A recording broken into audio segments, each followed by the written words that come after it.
Hi everybody, we should be live. I don't know how many people there are out there. We have here today, as usual, Daniele, Max, Francesca, and I will maybe introduce where they are working right now in a second. In the meantime, welcome to another episode of our webcast, the only animation webcast where four Italian people have a conversation in a language which is not their own. So let's... Yes. So today we really want to talk about negotiations and applying for a job and what happens during an interview and how can you express in a better way maybe, or what can you expect from an interview, and in general how do you negotiate a salary, what are the steps and what do people expect, and also possibly about offers you may receive and offers of which you're not really sure about, and some other offers of which maybe you are sure. So let's get started, and I'm going to start by sharing my screen. We are going to talk also about Kentaro Miura, but just for a very brief time. So that was a spoiler. Yes, so first of all, we have here Francesca Pesce, who's working at BlueZoo Animation, and she's lead comp, I think. Are you? And lighting? So she's a super generalist for lighting and comp. I guess she fixes a lot of things. We do everything. Yeah. Then we have B-Max, aka Massimiliano. Max. He doesn't like to go by the name Massimiliano, I think. I forgot that.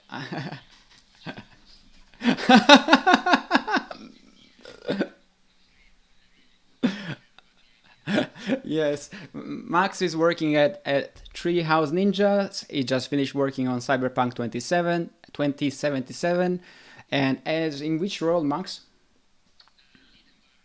Lead environment artist. Max is another super generalist, particularly devoted to real time. He rejects the idea of rendering stuff. Totally agree with him. And then we have Daniele Duri, who is principal animator, are you not, at CD Projekt Red. Oh, sorry. There is Daniele has a personal beef against certain roles. So,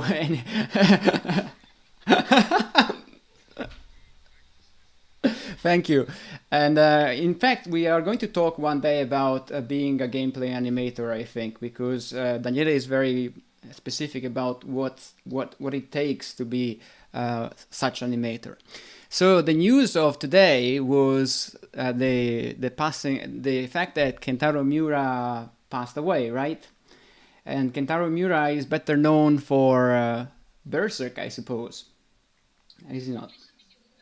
Berserk. Sorry, I'm pronouncing it the Italian way. Forgive me. Actually,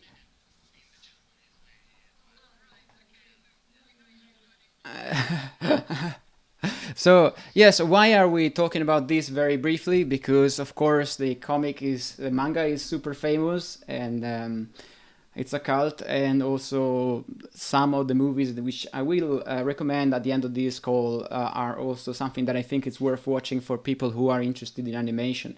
So if you stumble over his material, it's probably worth having a look. And then what else? I think we can get started. So let's say that you have your showreel prepared and you want to apply to companies. What do you do? I mean, first of all, you probably want to how did I say, find someone who's advertising a job, right? So when I was finding my first jobs, I remember I searched the internet left and right looking for posts. And then at a certain point, I realized that you don't even need to have an opening advertised when you're looking for a job, because there are things which are called speculative applications. So sometimes what happens in a company is that the company, there is a name for this. Yes, sometimes the company say in a company. Well, I guess you can look at it that way, but the way I look at it is that sometimes in a company, well, very often people leave companies, and sometimes they leave without very big notice. So the company finds itself without the professional and in need for one. So what do? The company usually asks around within the company and or post a job. Sometimes you just I think we are hearing only. There's someone in the chat who's saying that we don't hear Daniele and Francesca, and that is very weird. Let me check what's going on. Oh, shall we invite them all in our? Wait, do you? I think I fixed it. Do you hear Daniele? Max, hello. And hello. There you go. Hello, guys. Yeah. Sorry, guys. It was on my side. Too many switches. Too many buttons. Okay. Apologies. So, you're censoring us. Yeah. So yes. you have missed all the wonderful jokes that Max, Francesca, and Daniele cracked all the time while I was talking at the beginning. I'm really sorry about that. So I was saying. There is this thing called a speculative application. In practice, the company maybe hasn't advertised an open position yet, and you just write them. And sometimes your email arrives just at the right moment.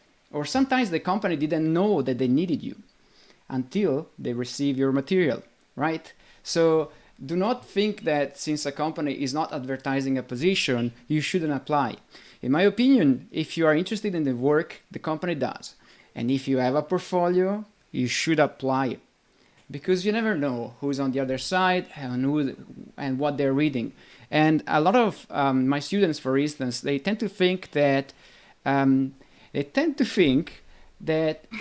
their decision whether they're ready or not for the industry, while in fact it's pretty much the opposite way. So I have a number of people I have been talking to another number of people in the years who said I'm not going to apply because I'm not ready yet. And I said, well, never be ready. Yes. Yeah, it might just be that they want a break. But I mean, you have a break after you started usually. Oh, but this is like so old-fashioned. Now people want to go on holiday more. I know, but I mean, but I'm not talking about people who should apply before they graduate or as they graduate. I'm just talking about people who are a bit worried about, like I was on my first job, when I thought that I was going to work with super pros and I didn't know anything. And then I realized that there were people like me. Working with us. Yeah, you were going to the super pros. What are you saying? Well, you were the super pros of Italy, I assume. But the thing is, we were all trying to learn. And so, and Emezeta, in fact, in the chat says that they are one of those people who think they are not they're not ready. And by the way, this is our first Spanish message. Thank you very much. Congratulations. Muchas gracias. The first, el primero en castellano. Uh-huh. So, look at this. Look at this. Going oh, off. I'm going to show my 2 words of Spanish now. So, the thing is, you're not the one choosing whether your material is ready for the company. It's rather pretty much the opposite way around. So you send out your work, and then they see if that's useful to them. It's not the other way around. So you don't worry. And some people are worried that they will be laughed at if they present their material and it's not good enough. I think, oh, it's a Mexican, Max. Mexican. It's not Castellano. So it's also our first Mexican message.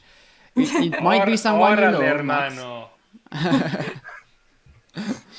So, Chienesi de donde? Però no, yeah, I'm not saying the chat. I'm tuning in the chat. So Okay. yeah. Yeah, go ahead. Yeah, sorry. yeah, so you have to apply, and if you're worried that they will laugh at you, don't you worry anymore. I mean, most of the big companies, they ask you to apply every 2-3 months anyway, or every 6 months, because they receive so many applications. Then the next round of application they have open, they don't even check the material, which is old, a couple of months old maybe. So even if they had a laugh at your work, the likelihood that they will remember you is so low that you don't have to worry about that. And plus, they don't really laugh at you. They don't have time to do that. They are so methodical. They maybe watch the first 5-10 seconds of a reel. If they are good enough, they watch the rest. If the rest is good enough, they watch your CV. So don't worry at all about that kind of stuff. And don't worry if you send them a show reel, and you're afraid that if the material is not good enough, they will never call you back because your material is not good enough. Don't worry about that. If the next time there is an open position and you apply and your material is much better, Yeah, it that's doesn't. good It enough. absolutely doesn't matter what you send the first time. Like, Yeah. About that, I actually remember like the Bournemouth University. Sometimes they have this open day where they take people from the industry, so us, and they ask for recommendation. And I remember pretty well the people I gave feedback to, because then when they, even if their showreel wasn't perfect, because they updated following my indication, I recommended them then in the studio because I felt it was really good that even if they weren't, to 10, 100 scores, they reached 90 and they were maybe a 70 before. And I think like it was really nice to see them growing and following feedback. So that could be also a good way, even if you're not 100% sure. There are open days where you can talk to people from the industry and ask for feedback. Yes, one of the most important things in general in the industry is that when you're receiving feedback, you address it. That's why it's really the one thing, right? It doesn't work, you have to make it work. And it's not that obvious. It's not that obvious. What do you mean it's not that obvious? It's apparently, from my experience, like addressing feedback is one of the toughest things for people to do. Because I think we all have in our head what we think the feedback should be rather than what we've been given. And I like this take that you think this is gonna be my feedback. Yes. So sometimes I found it like people don't. A lot of people struggle to address feedback, and that's probably what makes people grow in the companies. People who address feedback are the ones that are most reliable and the ones that are gonna stay there for the longest. Because if you have to keep like asking 3 or 4 times to one person it's not fun. for the same feedback, like, can you lower the leg? Oh, can you lower the? And then you just say 3 times. You don't know what to do anymore. And yeah, and it's not like in Italy where people, or maybe in Spain as well, because you had this experience with people who shout at you. In England, everybody's much more. It's much nicer. It's just like, oh, but could you do that again? And yes. I think the problem is that they don't recognize the fact that it's not you giving the feedback against him. Yeah. It's you and him together against somebody that is above you. So Yes. it's like there's always like it might be the client or it might be the director or somebody else. So it's very easy to create a clash of somebody telling you what to do rather like helping to overcome something or prevent something from happening, some error to happening, some mistake from happening, and being signaled from above in few days. Yeah. So even if the feedback sounds stupid, just do it, please. Yeah, that's a good. There is a reason behind it, maybe. Wait a second. Try to understand what the feedback is about first. Yes. And take some notes. Make sure you leave the room or the call knowing what the client or the director wants. And if the feedback is really stupid, propose an alternative. Just don't say it's stupid. Just propose an improvement maybe. And if very often, I would say the higher the budget and the less likely you are to be able to affect the feedback anyway. There is another but. It's like, yes, suggest a new point of views on things, but if you keep arguing during the reviews, it might also be counterproductive. I imagine, like, I have few people in my head that will keep arguing during the comp review, saying, "Oh, why should we do that? Can we not do these other things?" And I think you just need to find the right balance there. But yeah, take notes is actually a good base, and I think that was really close to this. There are often online events when you can talk to recruiters and supervisors. Just ask them for their opinion and see what they say. And don't be deaf to those opinions. If they say that they're missing a particular thing from your show reel, you definitely need to add it if you want to work with them. Now, we are going to talk about show reels in another occasion. So I want to move on to the actual job search and the applications. So very often, people don't read, in my opinion, what the application is about. I mean, which kind of job you're applying to.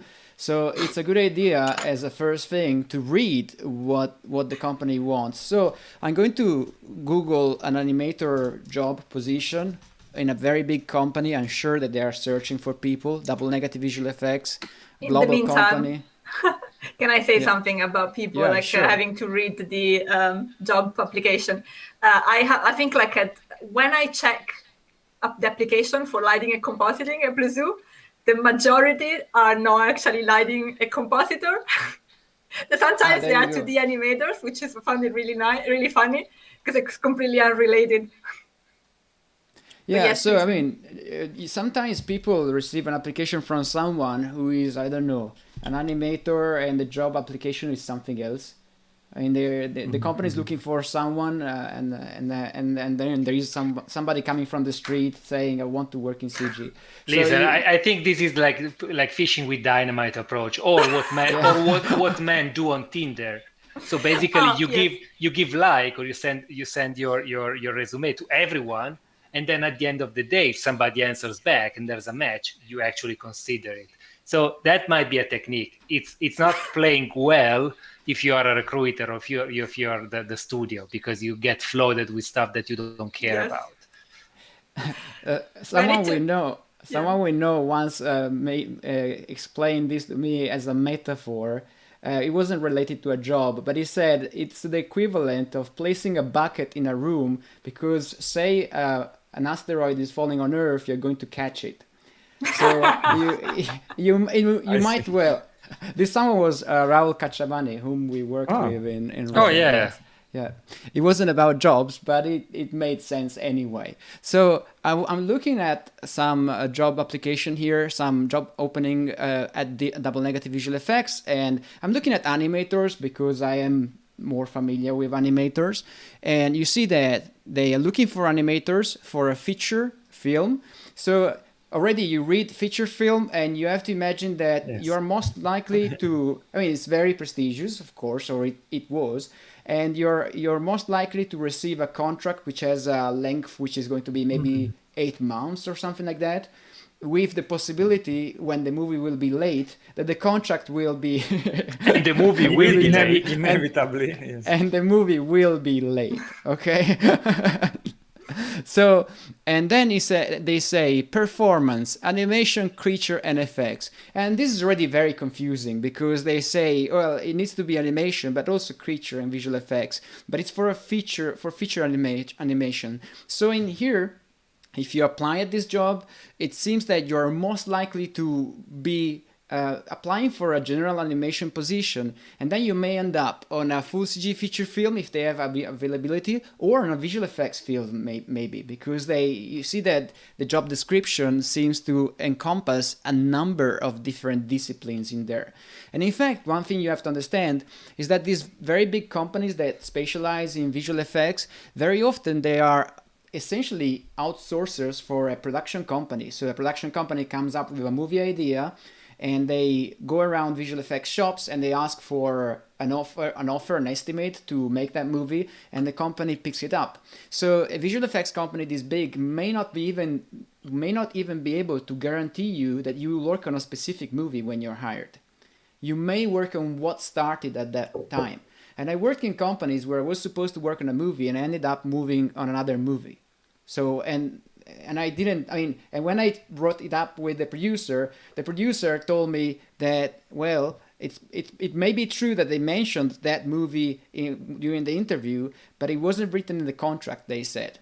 I was like, okay, I get it. Wow, that's very, very specific and very specific. Lawyer proof, yes. So check your contracts, guys. Check your contracts and check the application before anything else, because in there is written a lot of what you need to know. So if I can sure. add into this topic, I had a direct experience of this in a company I worked for before, because I went there and they showed me one specific game and I said, oh my God, yes, this is really cool. I want to work on this. So I got hired and they put me to work on another game. and then I was like, oh, can I work on the other game? Say, well, yes, but now we need it here.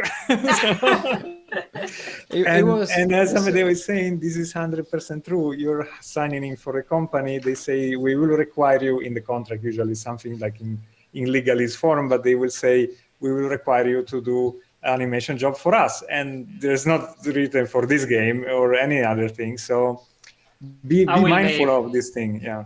I will make the devil's advocate here and say that I think it's a little bit more important to think about the company than the project, because if you're lucky, you might stay there long time, and the company culture encompasses the single project. For instance, when I was hired for at Labster, the company I worked as for 6 years, and probably the most interesting job I had, I was hired for making like a startup simulator game that kind of fade after a few months, and I was moving to another project that turned out to be extremely successful. We moved from like 10 people to 150, and now it's like a multi-billion dollars company.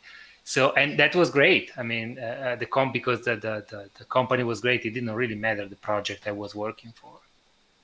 Yeah, I mean, it's true. In my case, I didn't say the end of the story, but in the end, it was okay, because actually the game that they put me on, it was nicer than the other one. So at the end of the day, but it's always, it is a thing to take in account. If the company works on 5 different games, some companies do, you should know that you might end up in any of them.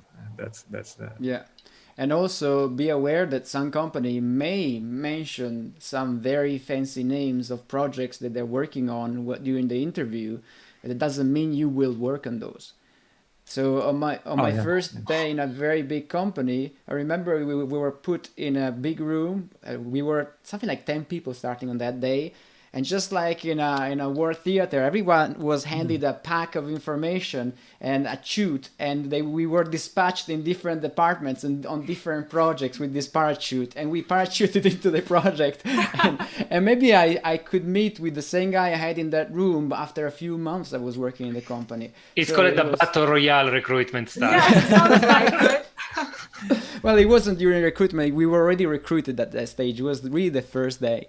Let's go back for a second. Let me finish this application just for a second so that I complete the circle. You will find in the application very often that there is an introduction to the company and their culture or their past, usually their awards. And then after that, they will tell you what they expect of you. So you will bring the characters to life with your strong knowledge of anatomy and movements and acting skills and so forth. Now, they're telling you in here that you will have to animate whichever character comes your way, okay? So that's what they're saying in here. And they really need to know that for instance, that when an arm raises, the clavicle raises as well. Okay, so they need to understand that you understand the basics of anatomy. That doesn't mean that you need to know every single joint in the body, but the basics, when the clavicle moves and why and so forth. Just to paraphrase a global recruiter of a very, very big company I talked to once, they told me, we don't know, they said, if when a graduate comes to us with a showreel, it's because it's the tutor that made the job or it's because they made the job, and whether they understand anatomy or not at all. So there is this initial, especially for juniors, there is this initial obstacle that the company doesn't trust them necessarily. They don't know exactly what they did. So that's an obstacle that you have to overcome somehow. And something like having an art station or a blog or anywhere where you post your job regularly, where you post something that you do, may help, because this means that you're doing the job yourself. If you just come with a showreel, it's going to be good enough very often, but it helps to have some support, in my opinion. Anyhow, must have. Usually any application has a section that is called must have, or their requirements. The requirements. Yeah, and they are usually hard requirements apart from some exception. Some companies used to write and still write minimum 10 years of experience in feature films. And then you look at the position, they're looking maybe for a mid. So, I mean, if you're a mid, you don't have 10 years of experience, because a mid has less experience than that. So that requirement is usually just a way to weed out people. So if they write minimum 5 years of experience, they may mean it, they may not mean it. It much depends on the context. And you really have to, I would still suggest you apply. Unless, of course, you're a junior, you just started, and they're looking for a senior. In which case, I mean, sure, that's it's not not going to fly. But okay. I agree on the years of experience. Never go literal about it. That there is no real reason. I think there's always a threshold of freedom that you can go. Like maybe they look for a mid, you're a junior, and you can still do that. You're a mid and they look for a senior, you can still do that. But the larger jump, it's unlikely to happen. Yeah, I think if I think about my company, junior, mid, and senior and lead and supervisor are quite defined. But yeah, the years of experience, I think HR asked me like how many years of experience I was expecting for each role, and I wouldn't be able to tell. I think for mid for mid and junior and mid and senior, it's really it's more difficult to put like an exact threshold, even just in terms of experience. So I think you can just apply it. If you want to apply for a senior role and you're a junior, then no. For sure, but I think more and more it's the showreel and the things you do that count. I mean, sometimes I see showreels of students from European schools, and the stuff they produce is so much better than the stuff I used to produce in production after a few years of production. So if your material is good enough, it is good enough. But the juniors, mid, and senior is still quite hard set, because because the difference I make personally and we make in the studio is that if someone had experience working, then it can be potentially considered a senior, depending on which kind of project he did. Because the difference between a junior and a senior is pretty much actually the amount of experience that they had working with other people in a company. Because that's an experience that you can't get from school. In fact, Francesca is making a very good point. The point being, in practice, the reason why they wouldn't hire you as a mid if you're a junior, if you don't have production experience, is because they want to be sure that you have been in a production and you know how good or how bad it can get, so that you can handle the pressure. That's very often what they want to know. They need to know that you have been through the trenches. You have been through hell, yes. Yeah. There is also another thing that I think they want to see the scars. Yes.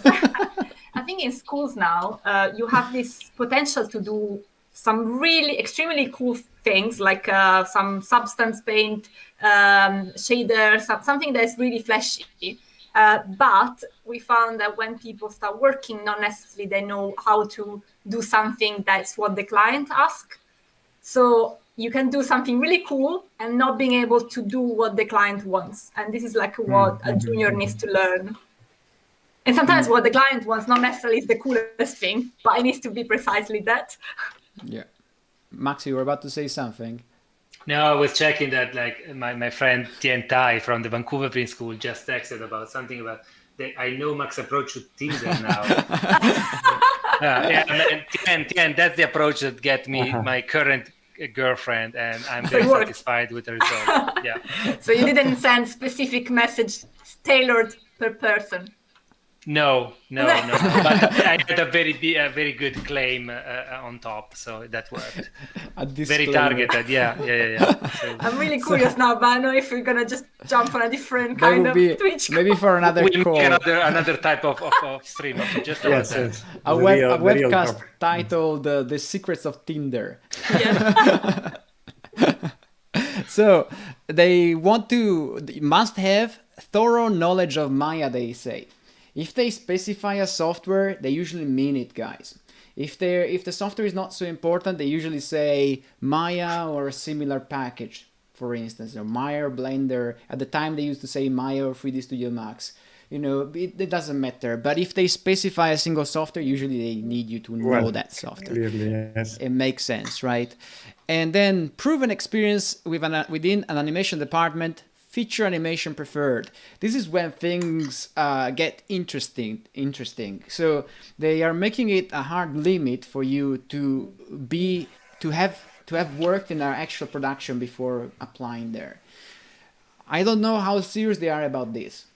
There may be some junior recruiter at the end of your application here, just checking if you have production names in your showreel or CV and weeding you out based on that criteria. It's possible that's a thing. But at the same time, I don't know if they're really going to enforce these criteria. So I think this is a bit of a gray area. They seem to be adamant about it somehow, but you don't know how serious they are. You have to imagine that a company like this may receive, 1,000 applications maybe throughout a year or even more, I don't know. And I mean, there was a story about a very big American company that once, I remember it was told me by a colleague here in London. The story was that the company was receiving so many animation showreels. It was a very famous company. And that showreels would be stored in boxes. They were DVDs. And then the company said to their employees, anybody who gets one of these boxes and finds one good showreel amongst the boxes gets $5.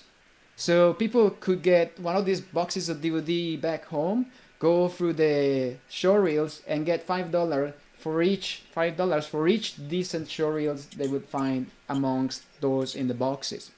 So you have to imagine the amount of inflow that these companies may receive.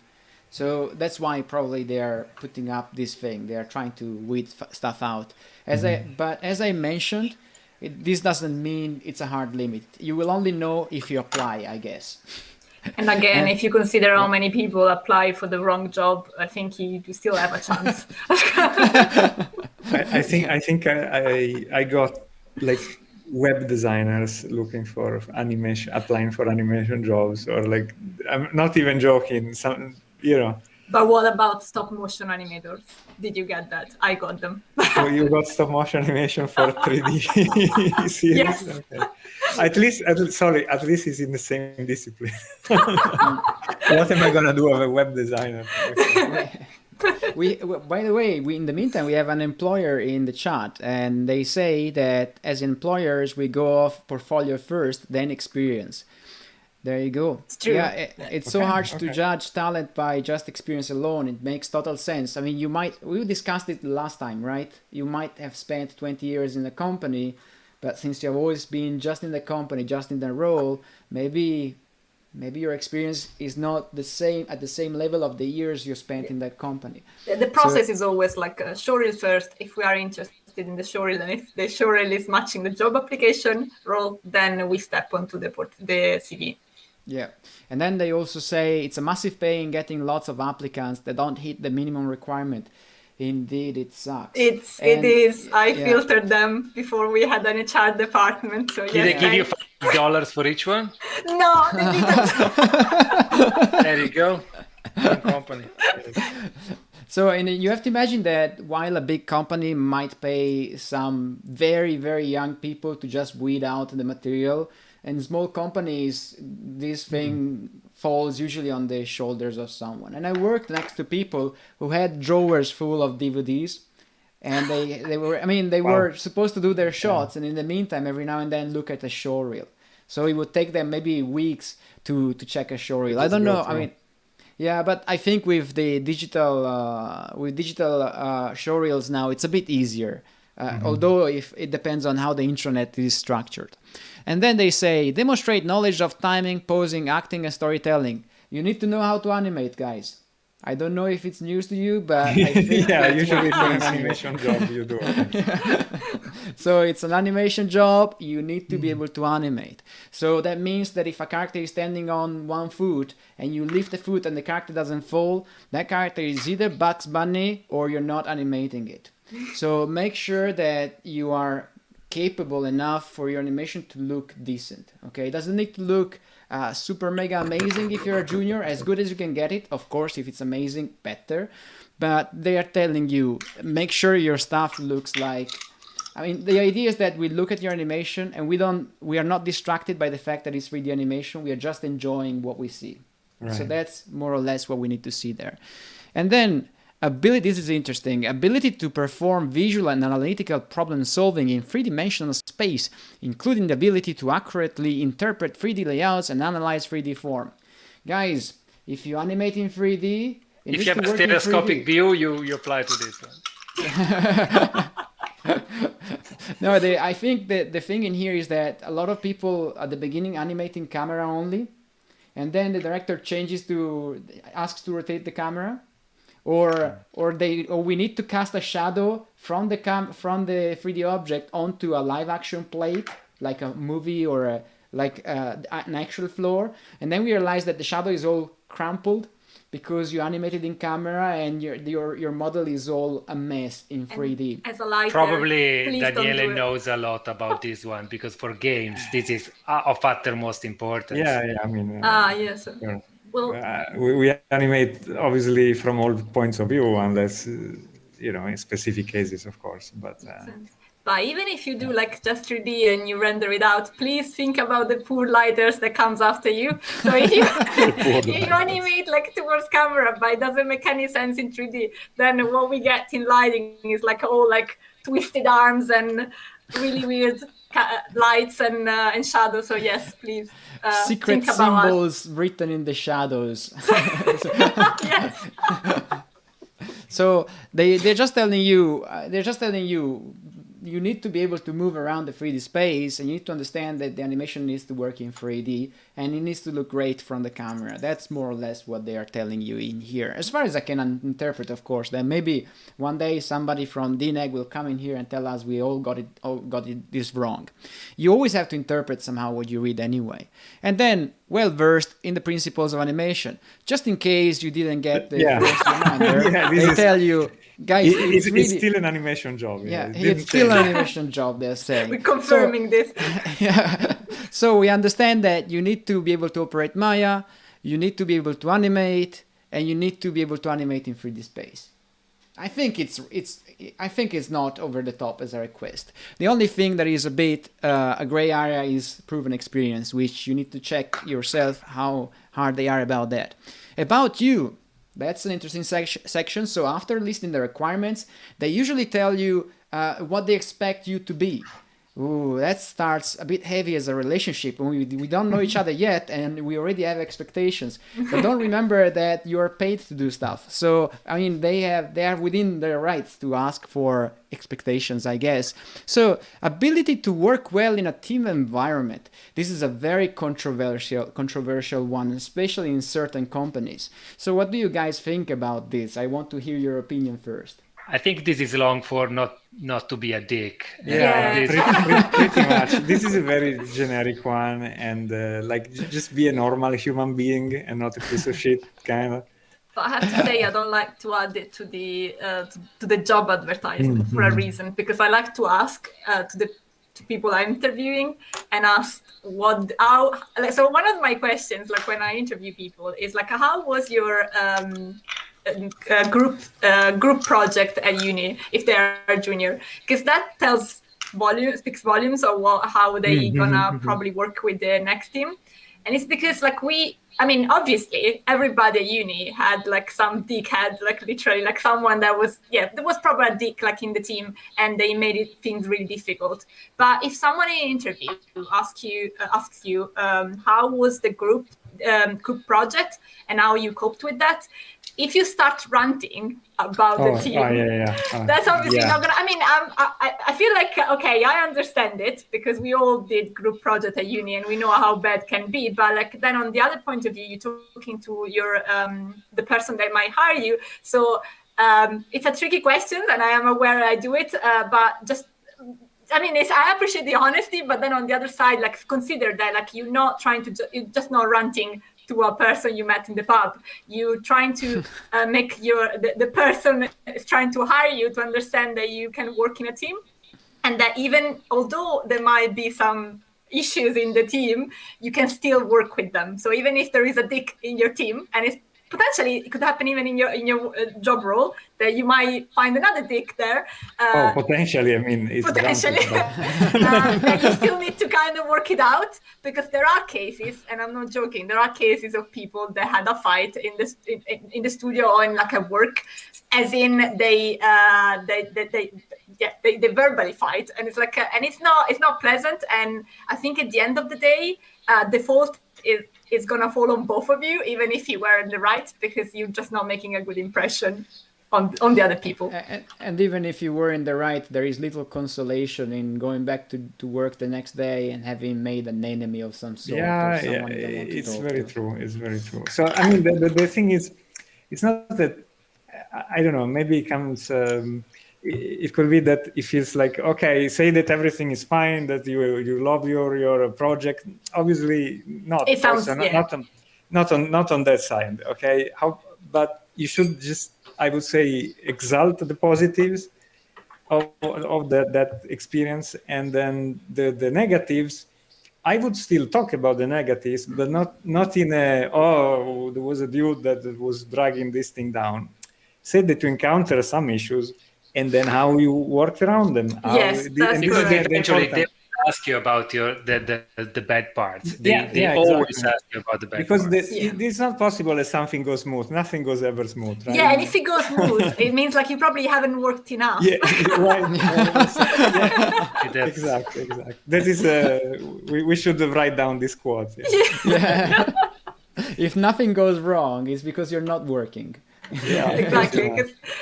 And so if you work in lighting, there's always something that breaks. So surely you had problems, but if you show that you also overcome them, and that even if you had people troublesome in your team, you overcome even that on a personal level, like that's great. It means like you can work with everybody. So it makes your employer really comfortable with you. Yeah, and in general, propose solutions, guys. Or when you talk about this kind of stuff, if there's no positive at all, and there may well not be any, maybe make a suggestion or try to think of what could have improved the situation. What could have been the course of action that you could have taken, the team could have taken to improve the situation. That's much better than complaining. I understand the frustration because everybody has gone through it if you've been in a production. But at the same time, you don't even know if it's whichever things went wrong, you don't even know if they were intentional. I think in the production it's still gonna be better than a group project in uni, just to make people to reassure people. So it's definitely gonna be better. I think if there are any things, there might be still clashes with people on a personal level. to a certain degree, it's going to be better. I think it depends. I think no, but I'm just saying because I have students who just entered production and they told me that there are some striking similarities with students' project work, student team projects. So that's something that I think needs to be said. And Alexandra in the chat is saying, what about working remotely? Some recommendation for the first remote jobs. I think we're going to get to that at a certain point. For now, we want to finish the application thing, and then we're going to get there. And you will do your interview, of course, remotely, but that's usually the case anyway. And for the past 10-15 years, then they say highly motivated. It means, guys, that if they ask you to redo something, you redo something because you're paid to do that. Okay, so I think that's the interpretation, unless somebody disagrees in here. Can we agree on this? I think it's also what Danielle and I were talking about before, about saying, I mean, if you applying for you can talk about this, Danielle. If you're applying to for an animation job, we expect you to be motivated in animation and not thinking that you're gonna move to a next job as soon as something better this might be a long chapter, but let's kind of make it brief. But yeah, I don't know, highly motivated. When I see this on the gaming side, for example, like you will get candidates that they show the reel and is a purely animation reel based on some cinematic scene or whatever, and you are of course in a gaming company and you're looking for a gameplay animator, and you ask them what's the last game you played, talk about games you played recently, and maybe they say, I don't know, Super Mario or something. Not exactly fired. Not exactly, fired, but and so the point is you really you need to believe in the job you're going into, because and I'm not saying this as a corporate thing, but in the end is where you're going to spend 8 or usually more of your daily hours. If you're looking to have a career in movies, don't apply in games. Okay. or if you're looking to have a career in TV series, or apply for what you want to do, because the problem Francesca is saying in this case is, I already know that you're going to apply to my company, and then maybe you're going to pass the process because we still need people. But after 5 months, as soon as you're going to get a chance to go to your movie or whatever company, then you're going to go. So this creates like a bit of an unease, I don't know, environment in a way. So highly motivated. Yeah, this is what I wanted to say on this topic. Mostly, as I said, there could be more to talk about it. However, maybe one day we'll have to have a talk about game animation in particular, because it's such in specific, because people I think tend to group it together with the animation for everything else. However, is highly specific. It's very different from cinematic movies. Animation kind. And I'm not saying that if you only did cinematic, you can't do gameplay animation, but you need to want to do it, because please. Yes, because it is a bit of a different job, and I really saw in all the years I work in games, I saw people joining like as I'm just gonna get warm meal from this thing for a bit, and then I'll go on next. And honestly, sometimes companies are also forced to hire people in this situation because they still need the manpower, and it's damn hard to find a good gameplay animator in general. So I think there's another a nuance to this highly motivated sentence. I think it also has something to do with feedback. The thing is, nobody likes feedback in general. I mean, nobody likes to hear you have to redo the job or change the job. So highly motivated means if somebody comes to you and says, can you fix this? Because it's not the way the client wants it, you need to keep your motivation and do it. Because a lot of people, even I at the beginnings, if somebody told me, I don't know, redo it. I mean, your first reaction is you're annoyed because that means another long session to redo the job, of course. So that's that's motivation right there. And I think you can't have that motivation if you don't like what you do, guys. So maybe at the beginning you may compensate with the fact that you're young and strong, but I think in time, if you're doing something you don't like, it's going to show, and you will appear disengaged, you will be disengaged, and you will dislike doing what you do during the day. And considering that until otherwise proven, there's a single life on this planet, it's probably a better idea to spend it doing something you enjoy doing. So this would be probably where we end this highly motivated thing. And then it's also noticeable when you're not motivated, because it also makes like people around you feel it. It's not that nice. Yeah, exactly. I mean, then it also becomes difficult talking to you. It's a bit difficult. I mean, how can it's like dragging a sack around in the studio, like that's not moving on its own. And then we have adaptable, which means if things change with them, and things will change. So I guess that's something that you have to keep in mind. And then finally, must communicate well and be able to take notes and directions. I mean, in general, my students know it. I always ask them to take notes, and I'm always ultra pissed off when they say, "But I am recording the call." Because to me, nobody is going to enjoy watching an entire daily from the beginning to the end, waiting to find their notes. True. And plus, that means that you're going to spend, I don't know, you're going to spend 1 hour checking the dailies, and maybe you have 2 hours to do the job. So take notes, guys, because I mean, if you work in visual effects or in big feature films, you might have plenty of time to watch a daily session, because maybe the next daily is in 1 day. But if you're working on an indie project in animation, I mean, you have to do an animation idle. And I mean, an animation idle, how long do you want to take for that? And if it takes you 1 hour to check the note, and then it takes longer to check the note than to address it. Then to do the topic, yes. And even if you don't want to take notes, take notes.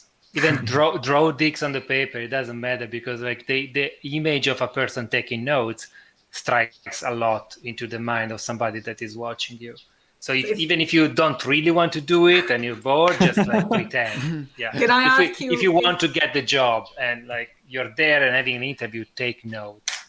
So how you personally take notes now? Because I'm curious, Max. I do take notes. I take since school. 2 years ago in Vancouver, and my friend Tien knows well, we had to take notes. We were told to take notes, of course, and there was so much information that we had to take notes. But now I started taking notes during interviews, and it looks great. I see that it's even during like when we talk with the client at work. I think it's great to see that that they see that you're taking notes, because it's an effective way to work. That's it. That's why Amedeo says that you will never watch a 1 hour of recorded daily to find your piece. Yes. Like, take notes. So it works and it looks good. So, and if you're looking for that job, like, you also have to look good.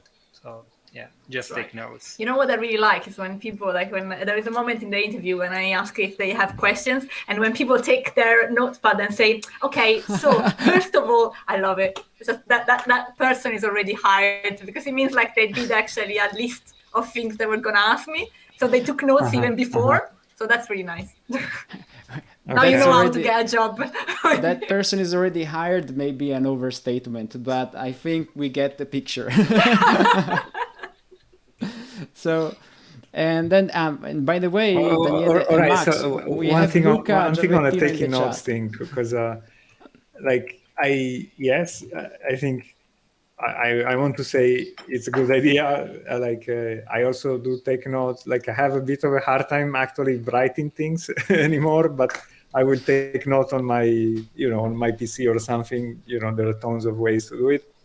However, like, when I see people taking notes a bit like Kim Jong-un, Korean, and everybody like scribbling like this, I also get a bit of, I don't know, I think I get offset on the other side, because how many things can you write? Like, I don't know if like if you see like the North Korean style taking notes like this sometimes and on saying everything. I think it's like it's also Japanese things, like yeah, they need to and write then down I'm like a everything. little bit I say yeah, maybe it's a bit too much, okay, like you don't need to take that many notes, but unfortunately we usually don't check people's notes, so I hope there's not so much, but yeah, I understand the point. I think it's like I think in Japan they have the teachers like ask, I think there is a part of this in the schools where you have to specifically write down what the teacher says, and then your notes are gonna be checked. It's like I think all Italians will fail. Amazing. I want to do in class. Would never pass school. Yes. I think that defies the point of taking notes. Yes, a little bit, right? Exactly. Yeah, this is what I wanted to say. Yes. Exactly. No, it makes sense. Yeah, I agree. Okay, so let's move on because we have so much to talk about and very little time. In the meantime, in the chat, there is Luca Giarrettino, who is the person who introduced me to Monty Python, by the way. So thank you very much, Luca. You made a man out of me. So then we see must communicate well with this one we've seen, and then about us, again, a reprise of what they are and when and where they are, guys. This is important. Where they are. Global companies, they look for people, but you need to check if they specify where. Because some company at certain times of their evolution, they were looking specifically for people, for instance, in India. For instance, because they needed to build a team in India. Sometimes they were looking for people in Vancouver because in Vancouver they were benefiting from tax breaks if they hired someone there. So you want to double check where this job is, and if it's a remote job like you can find today, I think, you have to check if they want to start remotely and then be on site after a while. I mean, if they have plans to go back on site, which means that if you accept the job, they will expect you to move after you accept the job at a certain point. So you really need to understand that. And if the job is global and remote, check that it makes sense in terms of time zone. Because if you have to work at, 3 o'clock at night to be able to chat to your colleagues, it's not a good thing for you. I mean, once I did a job that was split between Spain and Canada, and I was in Italy, and I can tell you, I had no break. I really had no break because the sun never went down for me. There was no sunset in my life for those weeks. Because Europe and Canada is a horrible combination. Yeah, it is horrible. It is. So double check this kind of stuff because it's very, very important. And then finally, a lot of companies, they have now their intranet. You can just click and apply, and their own intranet fires up, and the process is very structured, so you don't have to worry too much. Some companies, they just have an email address or a mail form. You will have to see what you find in here.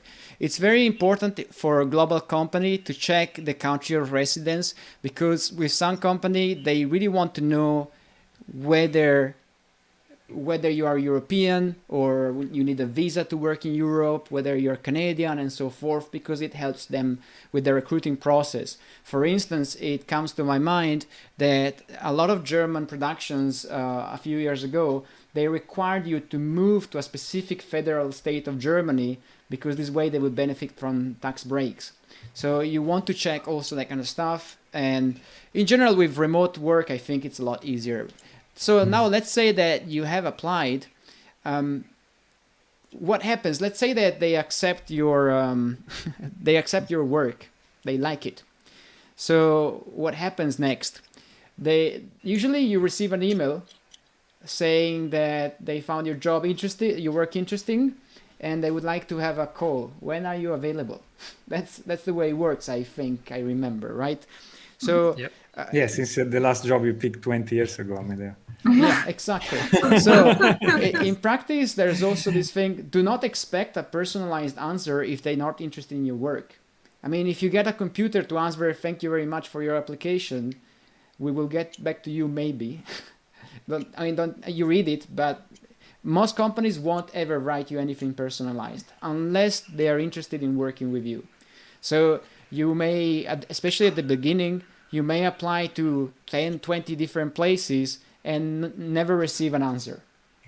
So don't worry about that, just keep applying. So They will call you in for interview remotely, of course, and at that stage you will be asked a few questions. My take on it is that when companies call you in for an interview, usually it means that they're happy about the quality of your work to begin with. They think you could be a candidate, but they want to know who you are and whether you can communicate a couple of things, at least whether you can explain how you made your work. So, and very often, what do you expect from this job? Also as a way to gauge whether you're going to stay or go in a second.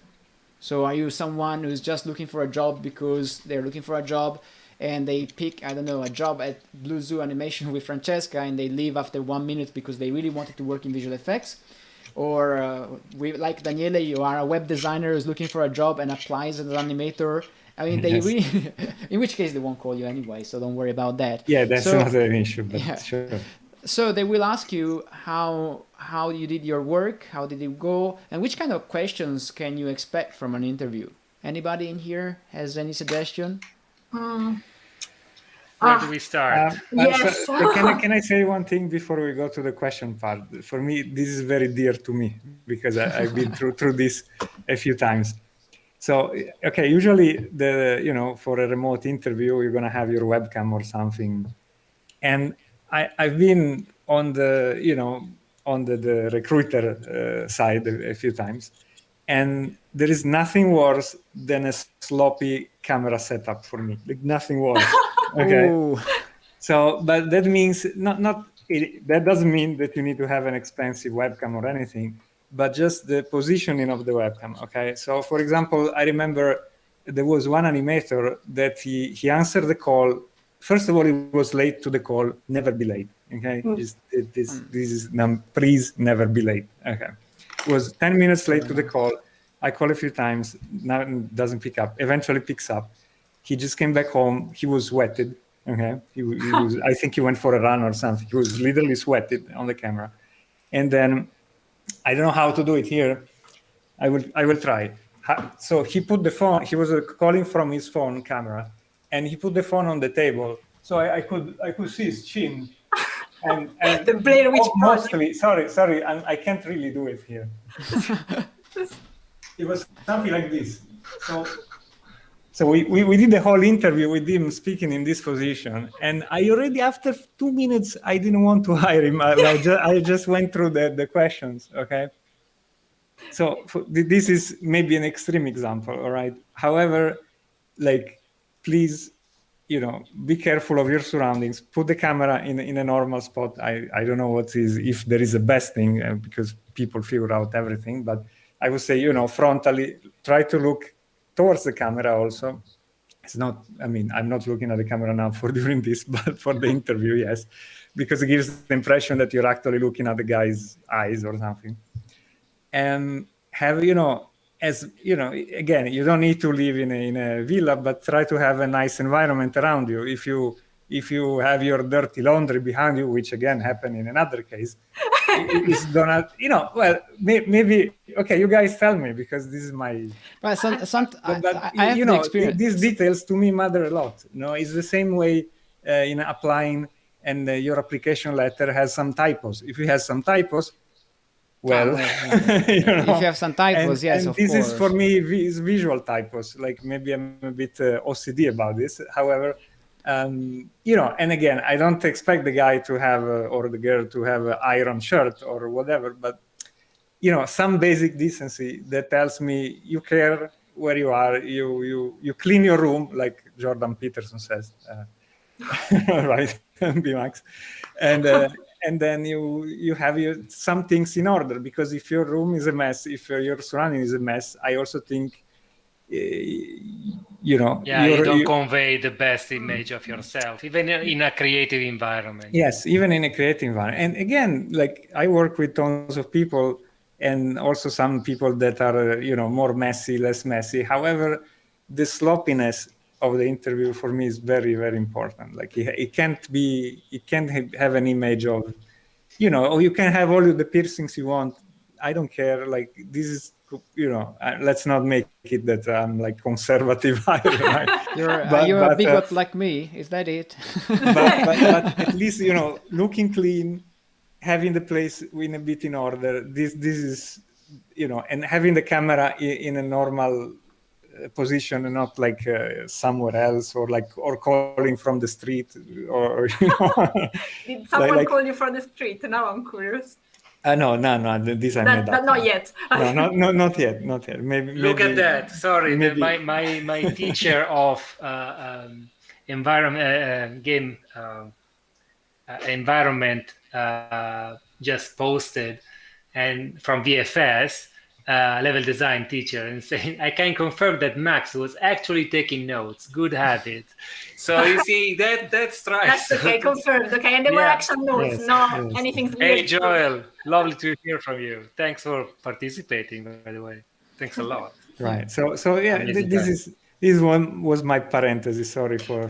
I think it's a good point. I didn't have anything extreme, to be honest. I think people are generally appearing decently. I think one of the things though is sometimes like people don't switch on the camera, and I mean, you have to switch on the camera if you're an interview, guys. I usually ask at that point. That is a must. That yes, is an absolute must. If you need to be asked to switch on the interview, you are not understanding where you are, which is a problem in itself.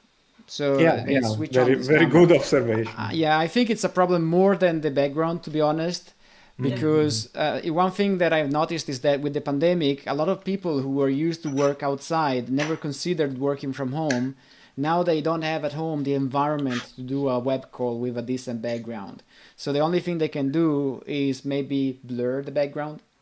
So, I mean, I have a lot of students who share rooms, or they are in flat shares, which are in interesting conditions. So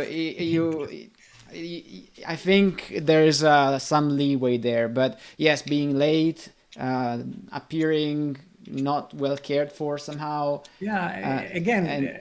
I understand. If I also know I'm interviewing, let's say a student, I understand that this might be in a student environment, and so it's not that I'm looking for the Sheikh Palace or anything, but I'm just saying have a well kept environment behind you. Like if you do an interview with Daniele Duri, guys, you need to rent a penthouse. Don't worry about it. It needs to be in California, by the way. You need to see the beach behind, okay? And don't be a web designer, please. And don't be no web designers. So let's have a look at the next step. Let's go. So they may ask you why their company or why games if you're applying games. So make sure that you have an answer there. Max, what do you say? Yeah, so yes, that's very important, because if you're applying for a company, study the company. So let's put the case that company answered you and they said, okay, we want to have an interview. You set up the date, you prepare your background and your iron shirt, you make sure to ask Daniele Duri how to dress and how to speak, and then the day comes. Before that, you need to stalk the people that you're gonna talk with on LinkedIn. You need to stalk them on whatever social or art forum they're in, portfolios. Like, look, all the information you can gather for those people.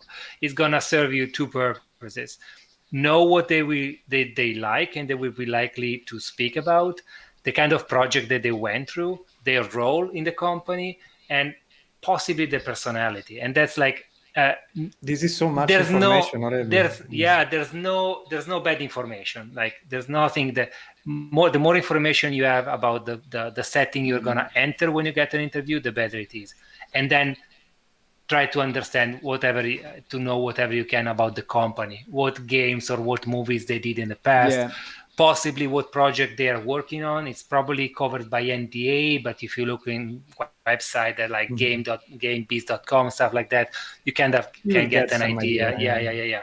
So just go there and say, hey, yeah, I'm interested in this company, guys. I haven't played this game, but I watched the videos on YouTube. Or you can even pretend, or you can play the game. I mean, I downloaded. No, I don't pretend. Don't pretend. No, but like, honestly, in few times I pretended I played the game by looking at full walkthrough. I didn't have the time. Okay, but looking it at least is something you were at least knowing what you. Yeah, if you can, if it's not like a 25-hour games and you have the interview the next day, just be informed on what they do. But this thing that you're saying actually helped me. I'm pretty sure it helped me in one interview that I did myself, and the guy that would do the interview, he was also, I looked it online, and he did a few talks about game development topic, and then I watched these interviews. And then I watched his talks, and during our interview, then I say, you said this thing, and I found it was cool. And he was like, oh my God, you actually watched my... So yeah, he was surprised that I did my research, and surprised and happy, because this is kind of, I think is a good attitude. You show that you had more than some interest, you actually went through. It's not, it's a flattering thing. It's not like that you looked at my stuff online. It's online for a reason, right? So I think he was very pleased that I watched his talks, and then we commented on what he said in these talks, which was a good topic also for the interview. So yeah, both Daniele and Max are making excellent points. And I have another one to make before I forgot that it's important. Sorry, Medeo. Go on. Remember the names, because you might be interviewed by like 2 or 3, or like I was interviewed by 5 people at once. So you want to stalk all of them and like have a paper under your not inside, right? Yeah. With the names of the people and what they did and like what their role is in the company, and say, hey, Amedeo, yes, thanks for the question. Or like, Francesca, like to go back to what you asked before. It's super important because it means that you care for those people. Do that. And this is actually, sorry, we keep interrupting on this. Calling people, just not on interviews, not exclusively on interviews, but calling people by their name, it's something I don't see this happening enough sometimes. And when you call a person by name, you really draw their attention. I mean, it is an innate thing. I don't know how to explain. It's true. I think. So when you say Francesca or Amedeo, is like directly focusing. Even in this interview, as Max says, that you never met these people before. You already establish a closer, connection in some way. You create a personal link. With them. Yeah. It's like it must be some rooted psychological reason. I think it is. And already saying, thank you, John, thank you, whatever. It's so much that just saying, whatever. What's the technique photographers employ when they're taking pictures of actors on a premiere, and the actors are just passing by? Then the photographers are shouting their name. They're like, John, John, John. So then eventually the guy will turn and they will get the face picture. Well, yeah, I think it is connected. It has to be. We need another episode specifically for having a job in Poland and learning how to pronounce those names. Come on, it is easy. It's worse than it looks like, and in the end, it's worse than it looks like. Okay. No, sorry, it's easier than it looks like. Okay. Okay, then so let's move forward a little bit. Sorry, guys, I have to be a bit quick because there's so much stuff again. In the chat, Amina is asking, how about attitude? Do we prefer, or do they prefer, a calm, collected person or an over-enthusiastic, peppy one? In my opinion, I think there isn't a great difference between the two, for as long as they are professional. I think there are things to be appreciated about both attitudes. I think it depends on like your attitude. I mean, like you don't have to pretend to be someone else. Just be yourself. Like, it doesn't matter for me. Just be yourself. Yeah. But just remember that you're not talking to your friend. You're talking to like your potential interview employer. So everything you say, you need to understand. I mean, you need to be careful to everything you say. You don't just like say whatever. Just consider that everything you say will be considered like as a pro or a cons of your personality. Maybe don't swear. Don't swear, yes. And also, I don't think there's a rule for that. Yeah, I think. I mean, I there is no rule. You didn't swear during your interview. Oh, I do. You did. Oh, do. wow. I swear. I swear. I swear. Yeah, because I will swear when I get into the job, so they better know before. Yeah. Okay. I don't know. Well, in which case, Max is confirming what Francesca is saying. Be yourself. Yeah. But I have something to say about what Amina asked. Ask questions. So I don't think it really matters if, as Amedeo said, if you're like overly talkative or shy or there, but like be proactive. So it's not just them interviewing you. Consider yourself also you interviewing them as a company, because you're going to spend years. If you're lucky, you're going to spend years with those people, and you want to go in a good marriage with them. Yes. Absolutely. A question that I like to ask when I have interviews, as I ask the interviewer, is like, why do you like to work for this company, right? Like, it's a simple thing, but why So you difficult. work for the company? It's difficult to answer. And actually, sometimes I see the reaction of the people. They're a bit put off, because, not put off in a bad way, but say, "Oh, true.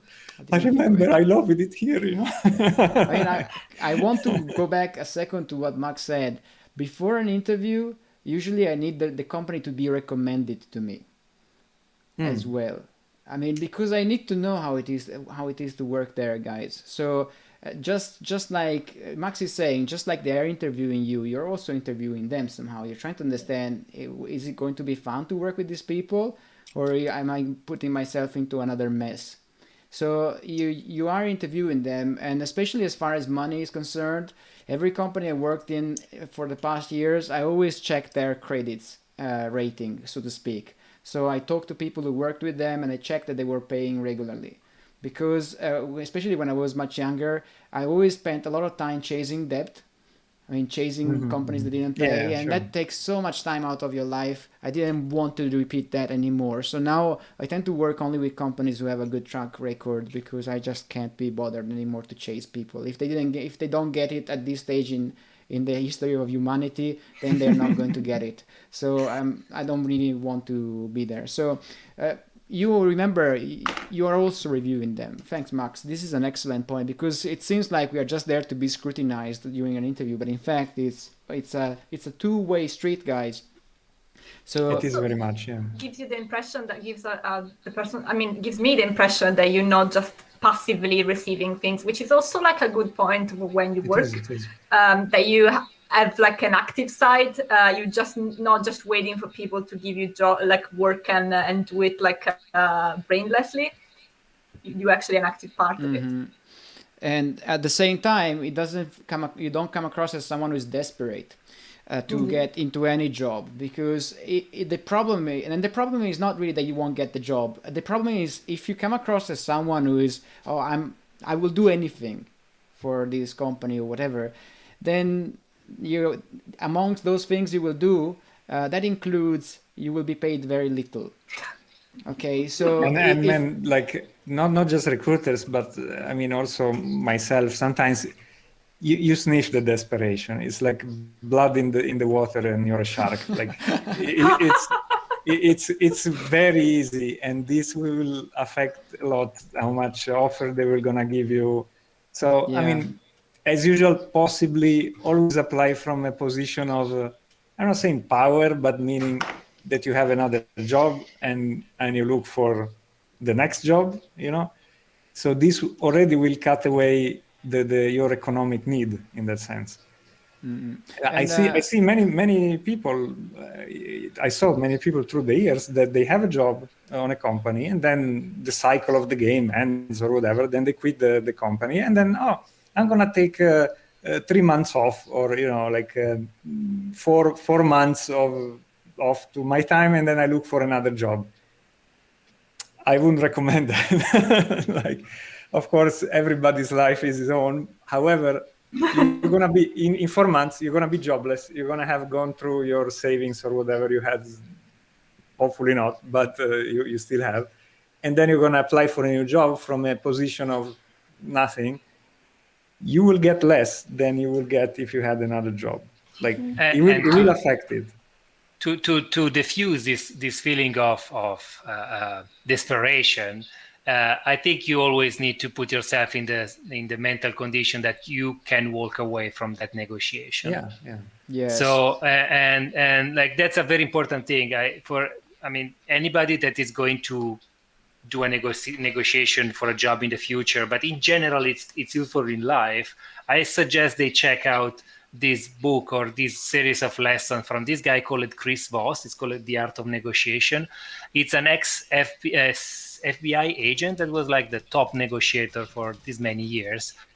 Chris Voss, check it out. It's insanely interesting, and I put in practice some of the things he says. Even they look weird at the beginning, but it's pretty interesting stuff. I think even like if you don't have a job or you wanted to have like a holidays and you didn't want to work for the entire period and you just needed a break, you still don't have to be desperate. I don't know. I mean, you tell me like if I go on board with that, but there was a moment when I didn't have a job. I was looking for my first job and I received like a job offer from a place outside London. That was a nice village. It was a nice village. It was a nice situation when I received the job offer, but the contract was really odd. I was supposed to be a subcontractor. I was supposed to have my own insurance. I was paid really little. There were a lot of things there were a lot of cons, and at the end I just decided to walk away, even if I didn't have a job. So I don't know if I made a good impression of them, but certainly I'm really happy today that I didn't take that job. They certainly didn't make a good impression on you. No, exactly. We go back to the previous statement. Yeah, it's very true. I have to say I don't agree at all with Daniele, who says you shouldn't take that 3 months break. I mean, and that's why we are talking. No, I think it's fine. Yeah. I think the good thing of this podcast is also that we all have different experiences. Yeah, I would say marginally different. I always wanted to take a long break after any big project, always. And whenever I came back, I never felt like I was always ready to walk away from an offer, because the important thing is that you don't burn all your savings, guys. I mean, that I mentioned it in the. Yeah. Because it's a psychological thing, right? If you feel like you really need money now, then you're less likely to be able to decide to walk away from an offer. So you have to put yourself in a situation for which you can withstand the fact that you're not working for a while. For me, breaks were positive, much better than jumping onto the next job. So I disagree with Daniele on this one, but I still like Daniele as a person. We'll talk about this later. A fist fight.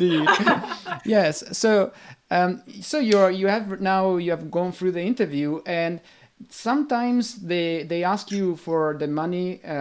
They ask you for how much you expect straight into the interview. Sometimes they ask you later in another interview. Sometimes they write you an email. And we talked the last time about how to evaluate how much you're being paid and for what, so we're not going to discuss that. But I think what we need to discuss is, do you have room for negotiation when they make your proposal? And I will start the conversation by saying, remember that a company purpose is to have profit, to make profit while spending as little as possible. So their offer will be a balance between this need and the fact that they need a certain set of skills in you. So the question becomes, do you have room for negotiations? Usually, yes. That's not. I mean, as long as you don't go overboard with the request, like asking something extremely high, which would make me think that you would be extremely unhappy if you even accept the job. I think it's okay to always ask for a bit more. If you look through, I mean, if you ask people around you and you get an idea of the range of salary and also the range of salary in that company, you can always ask for more. and then see how they react. And usually nobody will turn you down as long as you didn't go from they offered you maybe 30K and you asked for 70, then it will be a bit overboard, but otherwise you can always ask for more. I agree. Max, what do you say? So I must admit I don't have a huge experience in negotiating salaries, simply because I'm not like, how can I say, I moved into jobs that were so different that I wasn't just upgrading my status from like junior to mid to senior, so there was not a progressive, and it always depended a lot into like what country I was moving, what situation I was of work I would have received, what bonuses that might also include like you get an apartment or you get food paid for. So it's always very, in my case, it was always quite messy and complicated. But in general, I would say that when you say there's room for negotiation, you basically say you will accept less, because that's the end goal for them is to offer you less. They will never say, but we will offer you more, unless you're trying to walk away. So, of course, you should always start for asking like, I don't know, at least a 30% more of what you assume that they will settle for, because otherwise there's no point in negotiating. But that's interesting, because you start from the consideration that you suggest like a salary. Is that right? Because usually they always ask me how much. Always happens that usually, like, also I have this experience that they will say, how much do you expect? What is your range? Okay, that never happened to me, for instance. They booby trap the question. Yeah, you should get into the interview having an answer for that. And that's also why you need to research. For example, as we explained last time, go to Rumbeo and try to figure out how expensive it is to live in that place, and you will get an idea. It like, I mean, you're not gonna, unless you really need experience and you need it hard, you will need to earn some money out of this job. Especially after your second or third job, it will become serious. So you will need to ask for the right amount of money. And they will ask you, usually they will ask, if you have no idea, it's completely fine to say, hey, I have no clue. What's your idea? It's fine. And you're like, okay, I will think about that. So never say yes, no, right away. There's always room for going back to send emails. So never settle for a specific amount right away. Okay, 10,000, fine, I'll take it. No, just like think about it. If you take the number that they say is wrong. The first number that they say is always going to be like these basics of bargaining and because interviews, they hardly, unless you have like this much experience and you can settle an interview like to get the job right off the bat. It happened to me a couple of times, but it's usually not the case. And you will go on talking with those people for like 2, 3, 4. I had like probably a maximum of 5 talks with the same company to talk about the job. So the occasion of settling for a specific amount will come.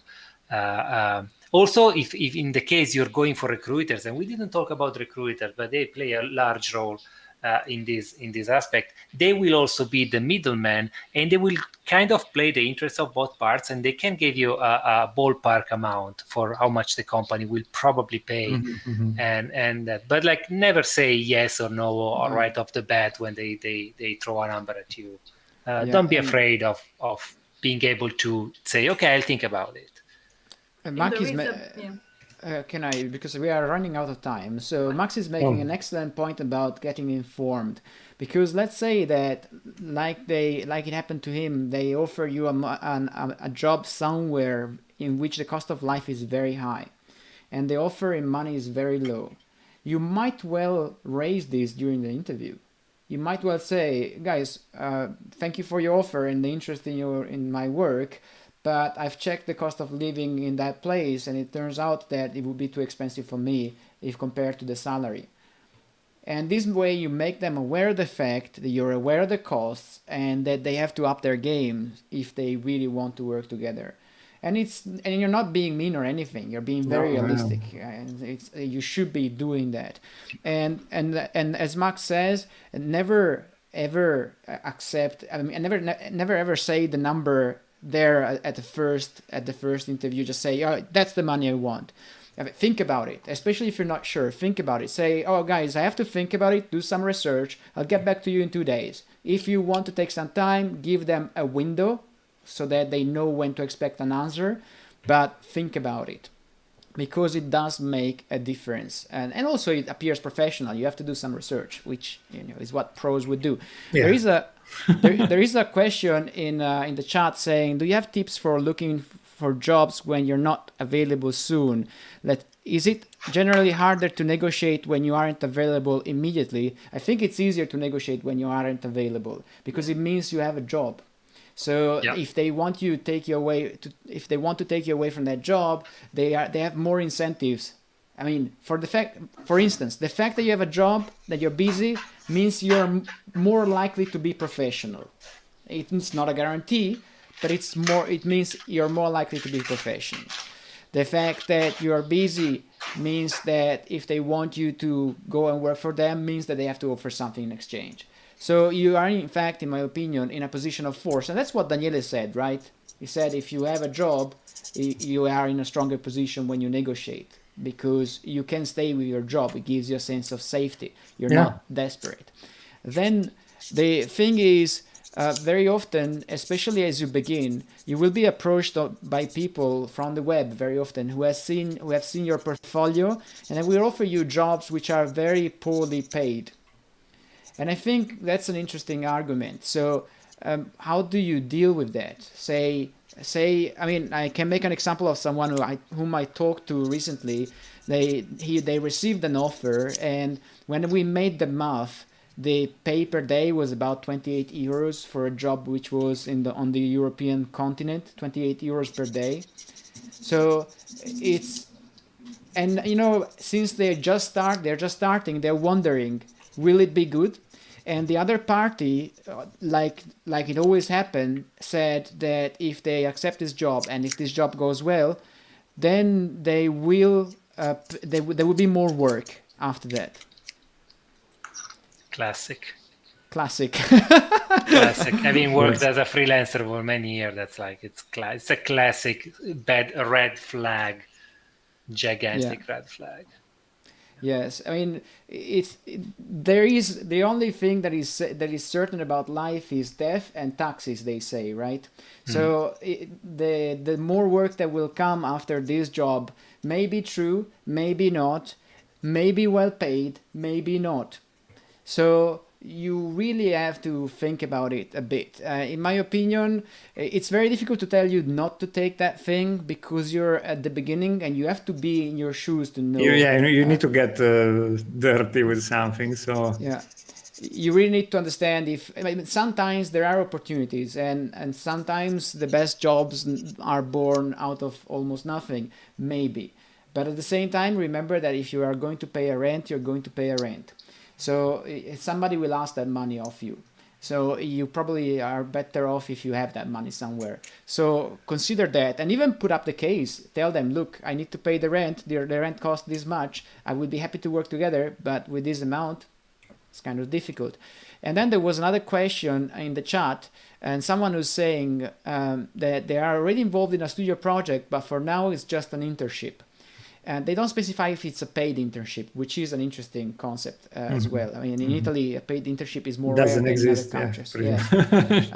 Then this person goes on saying the owner of the company or the supervisor, I don't know who they are, would like to hire this person, but this person does not understand the deadline for this decision. So should this person focus their effort in getting this job, or should they work on their showreel and apply everywhere? My suggestion is apply everywhere regardless, and in the meantime ask the guy or the girl, whoever this manager or owner of the company is, what's the deadline, what's the window to know whether there's a possibility to go from internship to actual work. Remember that in the meantime, you are likely to work for free if it's a free internship. So it's also in the interest of the company to drag this thing as long as possible if they are not very clear about their decisions. So definitely apply everywhere. I don't know what you guys think about it, but I would apply everywhere in this situation. And then in the meantime, ask this whoever company it is to clarify their position with a deadline. Let me know by, I don't know, next week. But even gently, you can say, I'm evaluating opportunities, and if I would like to keep working with you because I really enjoyed it, or whichever thing you experienced there, but I need to take a decision regarding something else in 1 week. So if next week I would be able to know whether there is an opportunity here for me, it would be great, because as I said, I would prefer to work with you guys, which is especially true if you enjoyed working with these people. So just don't be shy, ask them for a deadline. I mean, impose a deadline very gently, because this process, the lack of communication, could go on for months before you even get an answer. And if it goes on for months, very often it doesn't end well. I mean, that's my idea anyway. But I mean, if anybody wants to correct me. No, I agree, and I think this connects also with the previous question on like if it's bad to start looking for a job that if you're not available right away, because as you just said, negotiation, they can carry on for months. So then it's never a problem. It's very hardly gonna be okay. Yeah, next month we will start working. It might be the case now that it's remote work, but usually even to set up like all the bureaucratic part and no, it's never a problem. So I think with commercials and animation could be a bit faster sometimes, but it's not a problem if you apply, even if you're not available at the moment. I think you can still carry on with the communication. So you just remind the company that you had an interest, and maybe farther down the line you will be available. So you can still apply. You can still try. It's no problem. Yeah. One thing I wanted to say is that just to remind people that even if you are a junior, you just go out from school, is you don't necessarily need to work for free. There are actually chances that you can do work and be paid for it, even if you're really young. It's the same things for the runner. You don't need to start as a runner or roto painting. You can maybe start with like a job that it's closer to what you want and paid. And you don't need to work in a company, guys. You can start your own. And I have students who work on Fiverr, who do commissions, art commissions through Instagram. They run their own business. So, I mean, yes, you can go and work in a company, and you will certainly have to work in a company if you want to work on a movie and the intellectual property is not yours. But do not discount the fact of working alone or being an online freelancer, especially at the beginning. It will give you experience and some money to save. And once you have some saved money, you can walk away from interviews if you feel they are not convincing you. And you will have better chances to land something that you enjoy more. I want to also talk, I know I'm running, but I always realize the argument is too broad, the subject is too broad. There's another thing that can happen to you guys. You may receive an offer and the company may well say, amazing, come work for us. We will send you the documents shortly. And then you receive the documents, and in the contract, they say, by the way, if the contract is not in English, guys, ask for a translation if it's in a language you don't understand, okay? Because it's a contract. You want to know what you're signing for. Read that. So they may specify in the contract that your first salary will arrive 30 days after the end of your first month of work. So that means that you will be effectively paid after 2 months after you started. So this is a thing in some companies and in some nations, not all companies, luckily, and it happens mostly if you are a freelancer, in my experience, as far as I know anyway. It happened to me, I mean, in Italy, it's almost the rule. Freelancer in Italy get paid 90 days. It's 90 days. It's ridiculous. It's not, I don't know.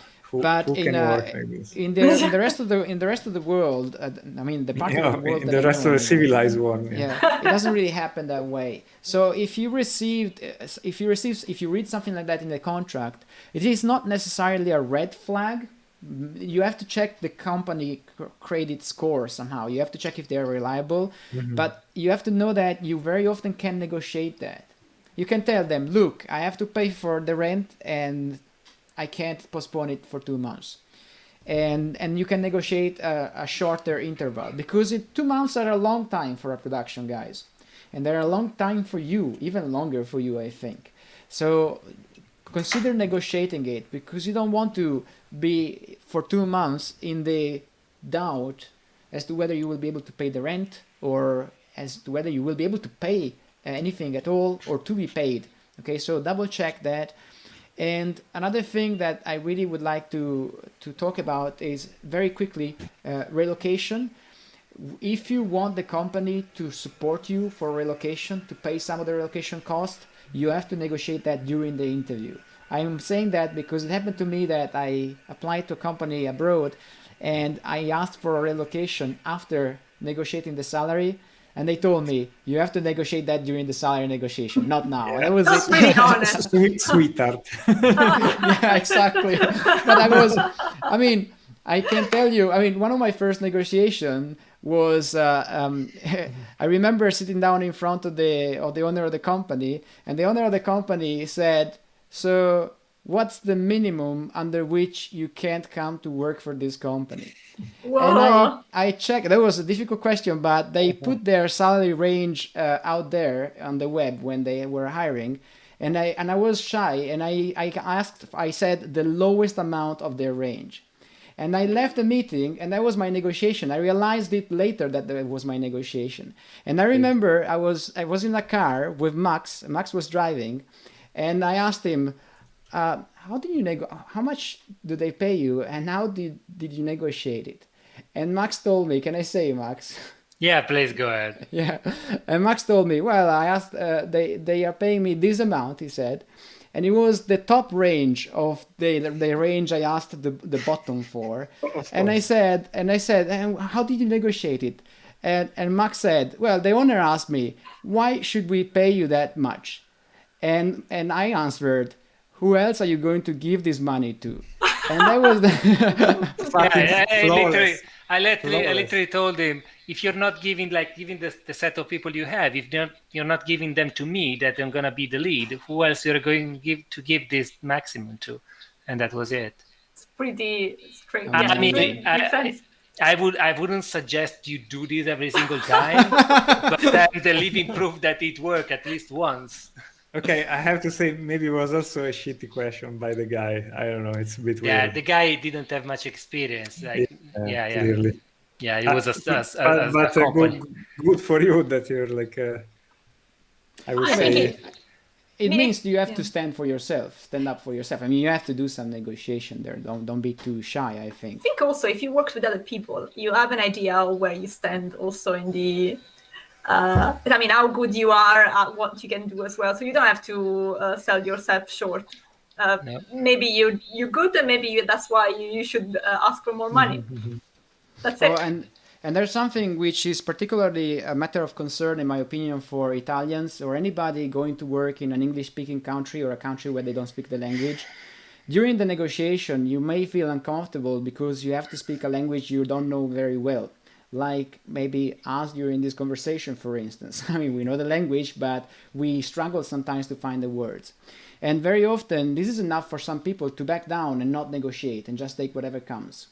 If you are in this situation, and I use this one as well, say, guys, I can't hear you very well. Can you send me the offer via email? And at least it's written down and you have time to think. Don't back down just because you don't feel comfortable with the language. Because remember, these people, they negotiate hundreds of contracts. You negotiate only once or twice every few years. So they're pros. Who has the experience? They do. Yeah. Clearly. Yeah. So if they sniff that you are someone who could back down, they will push you in that direction, because that means they have more money to hire other people or to do whichever, or to increase margin. So they're not mean people, guys. You would do the same probably if you were hiring someone. But be aware that if you are uncomfortable with the language and with the live negotiation, just say openly that you prefer to receive the offer in writing, just to make sure that you understand everything. And how important is the language during an interview, in your opinion, guys? Yeah, you go. So it depends what does the interview, first of all. I think it's important that you understand the questions, and if you don't understand the question, you ask, so that you make sure like there is a communication ongoing. So don't be afraid of saying, oh, I didn't catch that, can you repeat it? If you don't do that, then the conversation is gonna go with its own flow, and you're not gonna understand what they're saying, and that could be really problematic, because it means like within a team, you might not understand feedback and you might not say it. So as long as you say is you understand enough to make a conversation and ask when you didn't get it, that should be okay. There is a difference between, I think, mother tongue and people that are not. So if I noticed that if I, because I'm a foreigner, if I interview someone, I have, I can understand sometimes better the different accents, while British people sometimes struggle more with foreigner accents. They have more trouble understanding, and we have more troubles understanding pure British accent if we are new to London, for instance. So it's just something to keep in mind. But I remember, now I'm not going to say name, but I remember there were a few people in the company that I couldn't understand properly when they were speaking, and because I was I think I was back then. I've been living. I was living like in London for maybe 2 years. So there was still this idea in my these head. guys were Scottish. Sorry. No. I do understand the story. I mean, it depends. But so far, I'm being okay with Scottish people. I'm joking, of course. No, but there are some people that some people that like normally speaks really quickly, and it's because they're shy. Usually. And if they're British, you because in London you think it's you not understanding them, and instead then I realized after a few years that there were also other people that weren't understanding them sometimes because of the way they were speaking. So it's not it doesn't have to be your problem. Sometimes it's totally normal to say I didn't catch that. Can you repeat it? Yeah, it can depend on them. My suggestion is at a certain point I was compelled, I would say forced, to take a pronunciation course in English. And that's why it's the best one among us. It has something to do with something else I will talk about maybe in another call. But I remember that the teacher told us, and he was a British guy, a gentleman from the Royal Air Force. He told us that one of the reasons why British people don't understand foreigners speaking in English is because foreigners try to speak as fast as they can. So British people don't understand what these people are saying. So if you're unsure about your English, take it slow.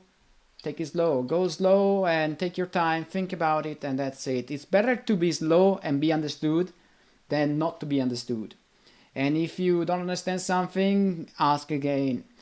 And you will see how it goes in there. I think working remotely may be a bit more difficult because without the physical presence of but if you chat, if you write it, it's easier. There's Google Translate, I guess. But I think the physical presence of someone is also a sign for you to understand what they're saying. There's body language. There are a lot of things going on in there. And I think we have to wrap it up, guys, because it's pretty late. And there is one last question, and then I will go to the suggestions. So we want to give you a couple of suggestions about things that we find interesting. And the question is, I heard in big companies, someone who can work well with many people but not very good at working is more willingly hired than someone difficult to work with but very good. Okay, yes. So absolutely. Absolutely. Max is pointing the finger. Totally. We prefer to work with people who are good to work with rather than with geniuses that are very difficult to work with. Everybody can learn a tool or a software or get better at colors and stuff, but you hardly change that fast your personality. I didn't think of it in those terms, but yes, I guess the thing is you need to want to change your behavior, and not everybody does. So yes, I think people prefer people who are friendly, and I think it's hardly a surprise, right? So I wouldn't call it a surprise. You can be introverted, just like again. Yeah. Yeah, you don't it's need to no go problem. around for introvert people. You can be calm and tranquil. Don't worry about that. Nobody's going to frown on you because of that. So as a last thing, guys, any suggestion for people? Anything that, not for jobs, but some material that you want to recommend to people that you think it's worth watching, playing, reading? Oh, yeah. Yeah, okay, yeah. I mean, of course. One each. Yeah, I will suggest a board game. So the board game I'm suggesting is The Seventh Continent. It's a massive box full of cards. It's probably 10 kilos heavy. It was a successful Kickstarter. It's like a choose your adventure kind of thing. You have tiles that you compose and you basically explore this large continent by flipping these pieces of map. And it's a game that takes every mission probably takes like 20 hours to complete. You will probably play. Is that Chuck Norris? No, that's a fan-made card. Okay. But yeah, but check it out, because if you have like at least one person, maybe your partner or a friend that you often meet with, you can play this game. There's a system for saving file. It comes with its own soundtrack, and it really feels like an adventure, and it's damn hard, so you will die. It gives you a lot. If you find like these are the tiles, and if you find a picture of the map, maybe next time I will prepare it myself. Sorry, I was very sloppy on this, but yes, I really suggest, if you for like board game lovers, you should really check it out. By the way, it's worth saying that we don't get money for recommending this stuff, okay? It's unfortunately, I would say. Unfortunately not, but I will start an affiliate program if you want. But you want to pay us next time. Yeah, and I want, just because at the beginning of this call we spoke about Berserk, I really want to recommend the animated trilogy, Berserk, the Golden Age arc. You have to watch it, in my opinion, if you're interested in animation or plain good storytelling. It's worth noting that the first two movies are sort of a preparation for the third one. So you don't give up halfway through. Watch it all, because it's worth it, in my opinion. The trilogy is really... I know that the lovers of the manga will frown upon me for saying that, but I am not very expert in mangas, and I really liked the movies anyway. I never watched the anime. I only read the manga when I was a teenager. They did various versions. Yes, they did various of the anime. I think at least three different times. Yeah. So they have this TV series, the first TV series, and then they've done the season 2. The season 2 of the TV series, I don't recommend it. It's like it's done in 3D, but it's done in a really bad 3D. Oh. And this one was made in 3D, the movies. The Golden Age arc, they well integrated, the Golden Age. So this is really well integrated. You hardly, I mean, you can see sometimes the 3D, but it doesn't bother you. Yeah. So is there any other? Sorry. I think it's worth a watch. Yes. Yes, I recommend it too. It's a really good story. Really nice dynamics between characters. I think one of the best probably like ever written. And unfortunately, we're never gonna see the end now.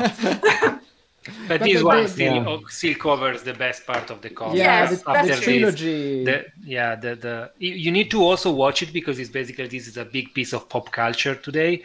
But it basically, for me, the comic was over after this part, and it was more than 20 years ago. And yeah, I was still curious though to know how it ends. I know, like, because Amedeo said the same. Like, this part is actually the strongest part of the story, but I still wanted to know how it ended. We can come up with an ending ourselves. Yes, at this point. I had some ideas as well. Okay, and any other suggestion before we call it a night? Well, I don't know. I was playing this game, came out a few weeks ago. It's called The Returnal. It's from this Finnish company they did finally a AAA game, and I didn't have much expectation coming in, but I saw the first reviews were pretty good. I don't know, I did like it a lot. I think it's a good game if you like this kind of setting, like Prometheus setting from Ridley Scott. Obviously, it's not directly connected with it, but it has a bit of this ancient alien race feeling. I hope it is a tiny bit more scientific than Prometheus. Yeah, I know. If I say people Prometheus, do actually, crazy maybe it stuff. doesn't sound too good. However, this game is much better than that. No, I'm talking about atmosphere in general. I think Prometheus atmosphere was fine. The movie didn't really deliver on the rest. However, this game delivers, and it's really cool. It's a roguelike kind of game. However, there is a heavy story going on behind it. Heavy in the sense of big story developing. So I don't know. When we spoke about it, Daniele also, I told Daniele that I felt like it looked like Risk of Rain 2, and he said that it's like a kind of a Risk of Rain AAA version, right? Yeah, kind of. I mean, of course, Risk of Rain 2 has tons of gear, tons of characters. In this case, you don't have as much. Sorry, guys. I just turned on my Roomba with my foot. Okay.